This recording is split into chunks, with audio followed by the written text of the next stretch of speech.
کوئی مداوت اور کوئی عار کوئی شرم یا کوئی جھجک نہیں ہے کہ وہ صرف اور صرف اہل الحدیث کا طبقہ ہے جو الحمدللہ حق کی دعوت کو پہلے سے پکڑ کر آج تک اور انشاءاللہ قیامت تک اس کو تھامے رہیں گے انشاءاللہ۔ یہ خوشخبری اور یہ بشارت ہے، اور یہ اس میں کوئی رائے نہیں، دو رائے نہیں۔ جس ایک ہوتا ہے علم، ایک ہوتا ہے علم مشاہداتی علم ہوتا ہے، ایک سن کر کے علم ہوتا ہے، اور ایک آنکھوں سے آدمی دیکھ کر کے کسی چیز کا علم حاصل کرتا ہے جسے حق الیقین کہا جاتا ہے۔ یہ بات حق الیقین کے پائے تک پہنچ چکی ہے کہ الحمدللہ ہم ایمان اور عقیدے سے لے کر اپنی زندگی کے تمام امور میں ہماری یہ کوشش ہوتی ہے کہ ہم ہر فیصلے یا تو رب کے قرآن سے کریں یا حضرت محمد رسول اللہ صلی اللہ علیہ وسلم کے فرمان سے۔ جہاں بات آ گئی رب کے قرآن کی، جہاں بات آ گئی نبی کے فرمان کی، وہاں ہم اپنی گردنیں جھکا دیتے ہیں۔ یہی ایمان کی علامت ہے، یہی دلیل ہے محبت رسول صلی اللہ علیہ وسلم کی، کہ جہاں قول مصطفیٰ آ جائے، جہاں قول رسول آ جائے، جہاں قول فرمان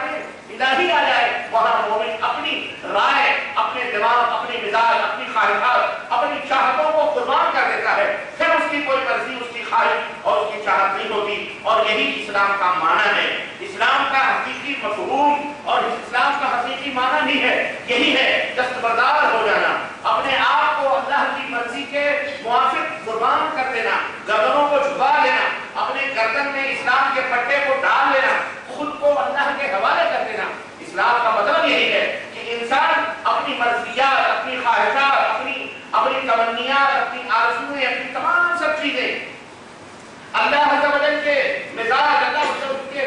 عز و جل کے فرمان کے تابع بنا دے، اور جو شریعت نازل کی ہے اس شریعت کو اپنے گھر، اپنے مکان، اپنے گھر سے لے کر باہر تک، اپنے ملک، اپنے وطن، ہر جگہ اس شریعت کو نافذ کرے، اور اسی طرح سے شرک اور مشرکوں سے اظہار بیزاری کرے۔ یہی اسلام کا مفہوم ہے اور یہی مسلمان کا مفہوم ہے۔ تو الحمدللہ اس سانچے پر، اس اصول پر، اس گھرنے پر اگر دنیا کے اندر کوئی اترتا ہے تو وہ صرف اہل الحدیث ہیں۔ اہل الحدیث کے علاوہ ہمیں کوئی نظر نہیں آتا۔ لوگ ہیں بہت سارے کلمہ پڑھنے والے، لوگ بہت سارے لوگ ہیں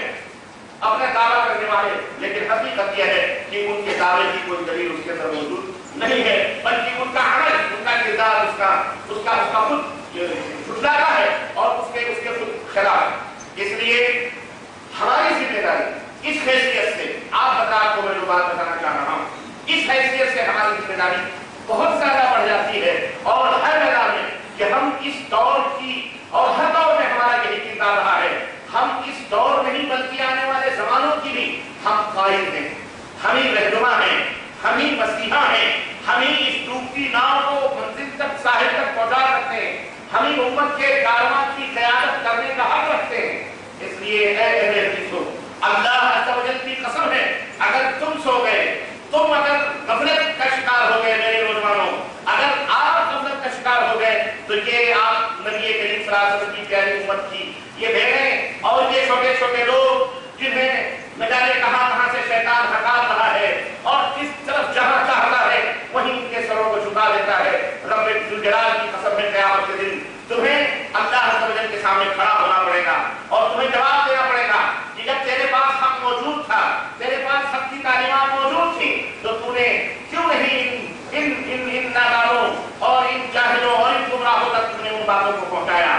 اور کیوں نہیں تم نے اس دعوت کو عام کیا، کیوں نہیں لوگوں کے گھر گھر تک پہنچے؟ اب اگر تم شکوا کرو گے اللہ نے نجاتوں کے دشمن سے، اے اللہ مجھے گالیوں کے ڈر تھا، مجھے خوف تھا، تو وہ اللہ تم سے پوچھ سکتا ہے کیا تمہارے سامنے ہم نے رسول بنا کر کے بھیجے تھے اور میں نے قرآن میں نے کہا تھا لقد کان لکم فی رسول اللہ اسوۃ حسنہ، اے لوگوں تمہارے لیے یہ رسول بہترین نمونہ ہے تمہاری زندگی کے لیے۔ دعوت کا میدان ہے، رسول اکرم صلی اللہ علیہ وسلم مکے کی وادیوں میں اللہ کے کلمے کی طرف، توحید کی طرف لوگوں کو بلا رہے ہیں۔ وہی نبی 40 سال پہلے امانت و صداقت کے اعلیٰ مقام پر کفار مکہ کے درمیان موجود رہتا ہے، انہیں امین صادق کہا جاتا ہے، لیکن میرے عزیزوں اسی نبی کو کسی کلمے توحید کی دعوت کی پاداش میں